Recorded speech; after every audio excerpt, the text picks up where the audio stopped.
नमस्कार, cook with me चॅनलमध्ये स्वागत आहे. आज आपण कर्नाटकाची फेमस डिश मैसूर गोंडा बनवूयात. त्यासाठी एका भांड्यामध्ये अर्धी वाटी दही, जिरे, मीठ आणि बेकिंग सोडा टाकून मिक्स करून घेऊ. त्यामध्ये हिरवी मिरची, कढीपत्ता हे सर्व टाकून छान मिक्स करून घ्यायचं आहे. मिक्स झाल्यानंतर त्यामध्ये 2 वाट्या मैदा घेतला आहे. मैद्याला पण छान मिक्स करून घ्यायचं आहे. मिक्स झाल्यानंतर त्यामध्ये आपण पाणी टाकून बॅटर बनवून घेऊया.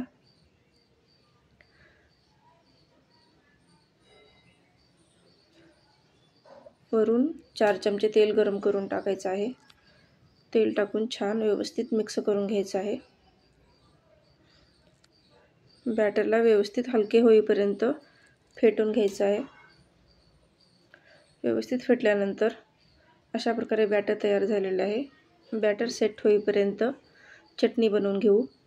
त्यासाठी शेंगदाणे, डाळवं, खोबरं, हिरवी मिरची, कढीपत्ता, जिरे, पाणी टाकून मिक्सरला फिरवून घेऊया. त्यानंतर आपण चवीनुसार मीठ टाकून छान व्यवस्थित मिक्स करून घ्यायचं आहे. अशा प्रकारे चटणी तयार झालेली आहे. तेल गरम झालेलं आहे. त्यामध्ये आपण मैसूर गोंडा टाकून घेऊ.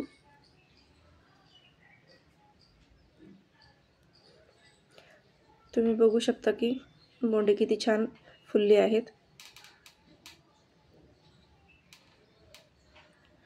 दुसऱ्या साईडने पण पलटून घेऊया.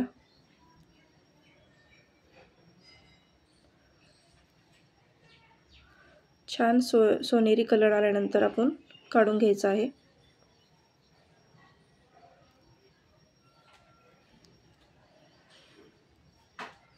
अशा प्रकारे सर्व बोंडे तळून घ्यायचे आहेत.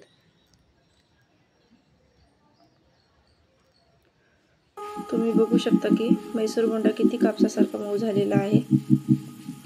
रेसिपी आवडली तर लाईक करा, शेअर करा, सबस्क्राईब करा.